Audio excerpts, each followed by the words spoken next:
To Home Depot. I looked at the Cub Cadet electric lawnmowers. They had 2 0 turns. I was surprised about the price. They're like $4,400, like $4,500 for a 42-inch cut. So the price is kind of steep. Nothing extravagant about the lawnmower. The seat was really nice, but it was kind of like, I hate to say it, but a little cheesy, real basic, you know, nothing electric, everything was manual. Had a place to plug it in. It had, the only thing I seen was it had a couple USBs, I guess, you can charge accessories like a cell phone or something. And then it said on one of the labels, it said only 2 acres, mow up to 2 acres on a single charge. But you can't get to the batteries. I didn't want to disassemble anything, but they got a cover over everything, so you can't see any of the internals. I'd love to pop that hood open, take a look to see what kind of batteries they're using.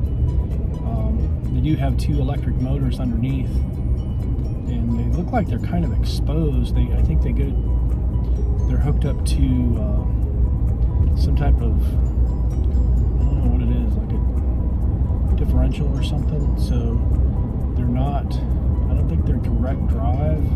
They got a belt or rear end, or they got some type of gearing in there that is it's probably torquing them down. So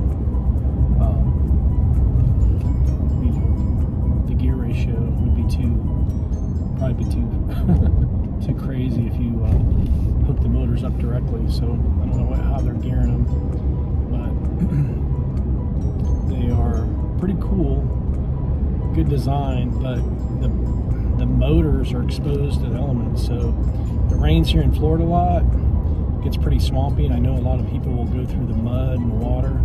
So I don't know how well those motors are going to do if they're submerged. So that would be a concern, because you're going to have to mow when it's wet, grass is wet. So I don't know how that's going to hold up to the elements. But it's super simple. I mean, the cutting deck and everything is pretty much similar to the same exact. It's almost like everything in there is exactly a lawnmower. They didn't change anything except for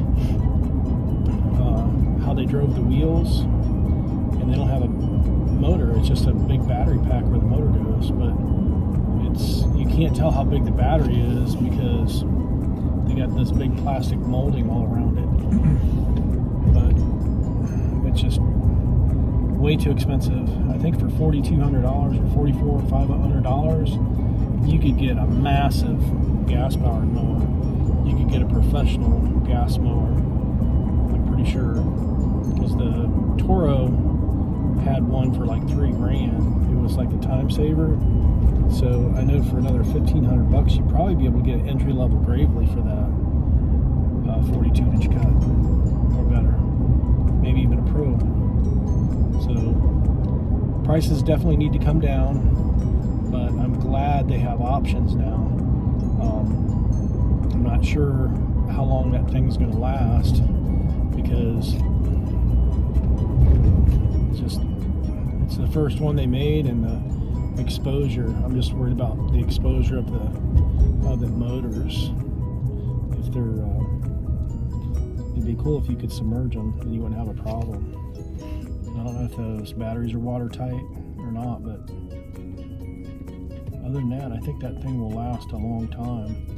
I wish they would have, since they're charging so much, I wish they would have put in the no flat tires.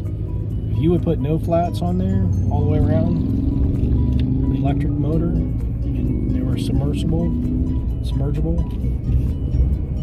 that thing would run almost forever. You'd have no maintenance at all. So it's an excellent idea.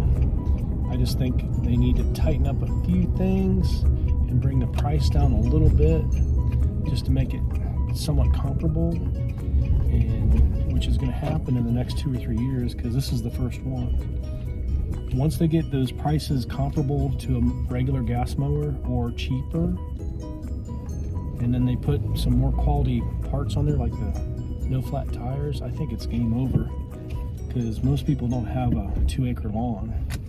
And if the batteries can be a little bigger, you can start using them for commercial and residential lawn care services. So if you got 2 of those and can mow 4 acres, you can mow some grass. Anyway, gotta go.